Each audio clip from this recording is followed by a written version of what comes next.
All right, guys, so today we're going to do a little update on our 65 Mustang project car. So I haven't done much with it since the last video when you saw that I'd gotten that 5-speed transmission. So one of the things that I've been planning for the car that I want to do this winter time, a few things. One was to pull that engine and transmission out just all together, just to make it easier and to kind of clean the engine up, fix some oil leaks and stuff like that. Maybe paint it, just dress it up and stuff, and it'll be all easier to do that while the whole drivetrain is out.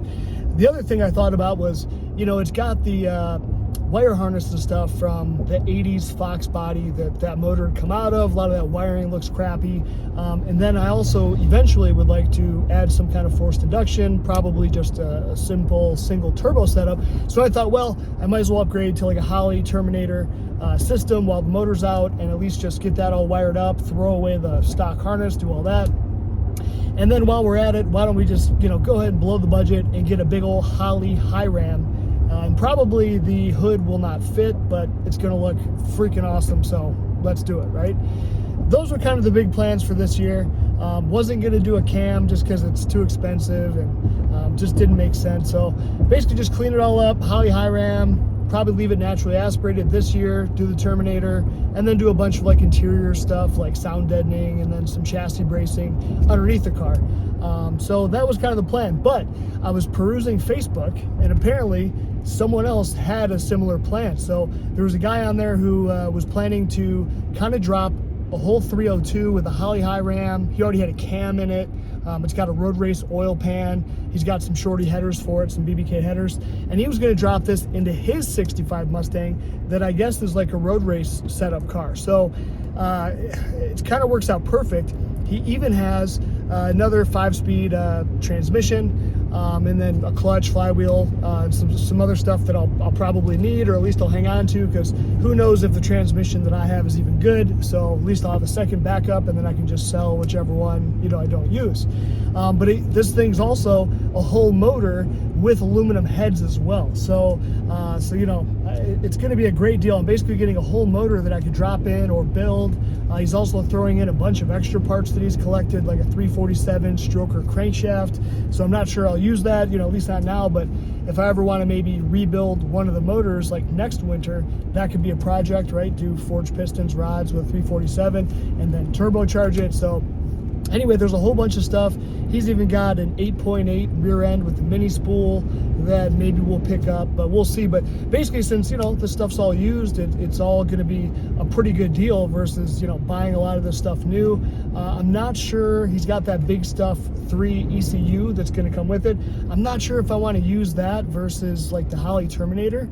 I've just got to do more research on that. But anyway, we'll see. But if not, I'll just end up selling it. But it could be cheaper. The Holley foxbody setup that Holley recommended me to use is like $1,300. Plus, I think you got to buy their special distributor for it to control timing. It's like another $400. So the Holley system is sweet, but it's also pretty expensive. So I may just go with this big stuff if it seems pretty simple to use. And I know I'll have to buy a wideband, but that's only, $100, $200. So anyway, we've got about 45 more minutes till we're there. But we'll see if we make a deal, if I get all the stuff, and then I'll show you guys what we got once I get back home. So pretty exciting day. I'm pretty stoked about it.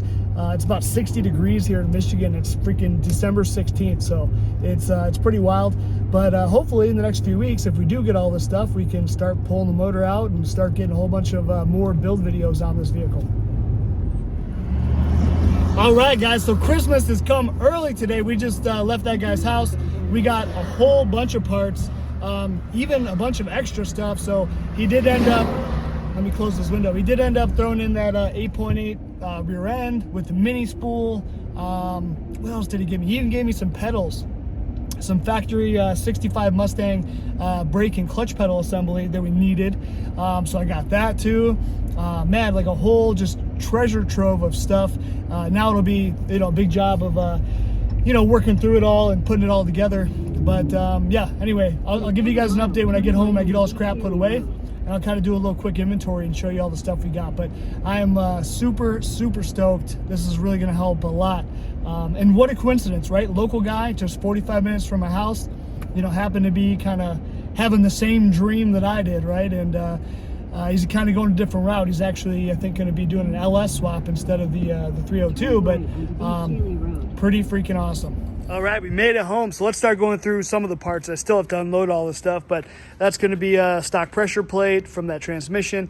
The dude even ended up finding, he has a 65 Mustang, like I told you guys, so he was able to find, he has the stock pedals for a manual transmission Mustang, which is awesome. As you guys know, mine's an automatic, so I don't have that, so I was going to have to buy this, so that's pretty cool. So now we've got that. He also threw in like a little power steering pump, with a remote reservoir. So my car has a manual rack right now. I'll probably leave it manual, but it's just cool. Alternator was brand new, starter. Then he even gave me a mini spool for a Ford 8.8 that he ended up giving me as well. So back here we've got a kind of a late model, like 1995 Ford 8.8 with disc brakes, 355 gears in it, we think. I still have to measure it. I'm not sure. I didn't even ask him if it, like, was it out of a Mustang or out of something else. So I'll have to measure it and stuff, see if it'll even work. But to make it work, we'd have to cut off the kind of the factory bracketry and crap like that. Here's the transmission with the clutch. It's got an aftermarket shifter on it too. And then also he gave me another drive shaft. So we've got a bunch of parts. And then of course, here's the motor. So she's a bit dirty. We'll get her unwrapped in a little bit, but you can see the kind of road race oil pan that's on there. And then I still got a bunch more stuff. So let me get out some more crap and show you guys. We got a freaking 347 stroker Eagle crankshaft. So this thing's never been used. Obviously it looks like it's been sitting for a while, so we'd have to get that checked out. But maybe, you know, maybe we'll sell it. I don't know. But maybe over the next winter, we can do a full build on this 302.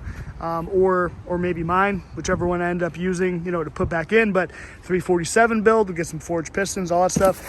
This is the camshaft. I forget the brand of the cam, but cam, some comp.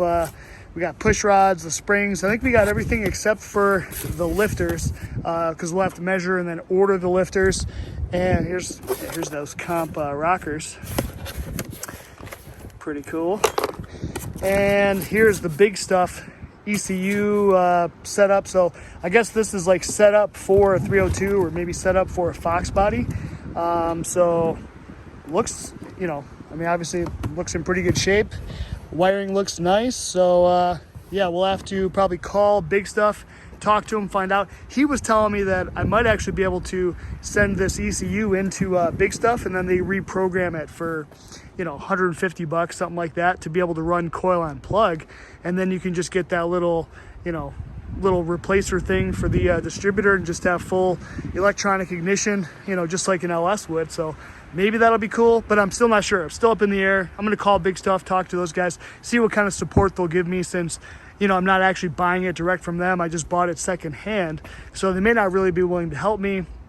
In which case, you know, I'm not sure if I want to go through messing with this or just sell this guy and then buy a Holley Terminator, and then at least I know it's all new and all that good stuff. But I got such a good deal on this whole collection of parts that, you know, if that'll work, it makes sense and it'll save me a whole bunch of money, because the Holley stuff's like 1,300 bucks for the Terminator, plus, you know, 400 for their special distributor. I mean, that's some big bucks. So if this works out, this will save a lot of money. So maybe we'll try that.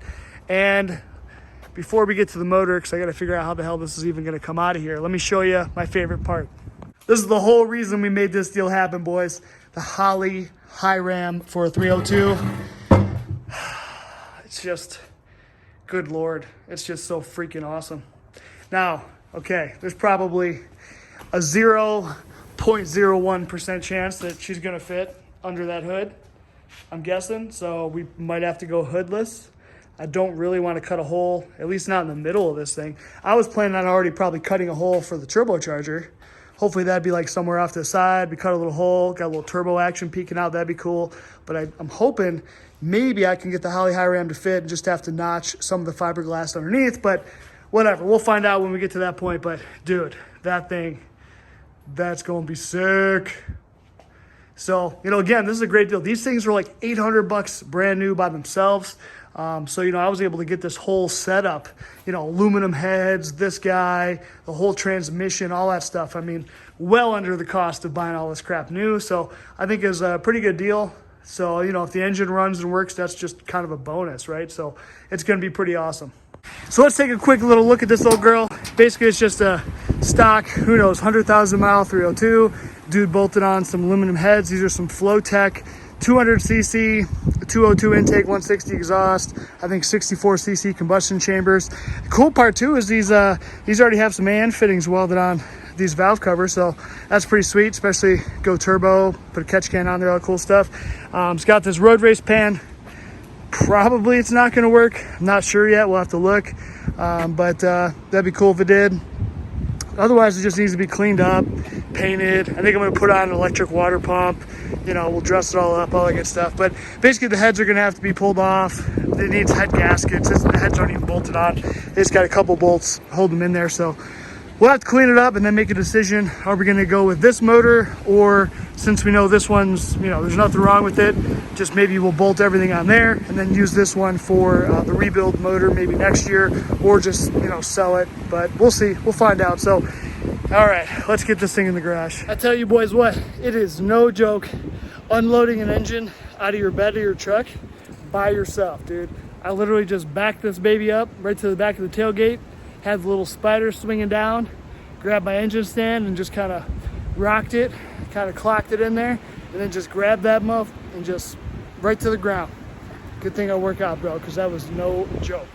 So now that we have all of these parts to actually work on and, you know, put into the Mustang, we'll hopefully be seeing a bunch of new videos coming over the next few weeks.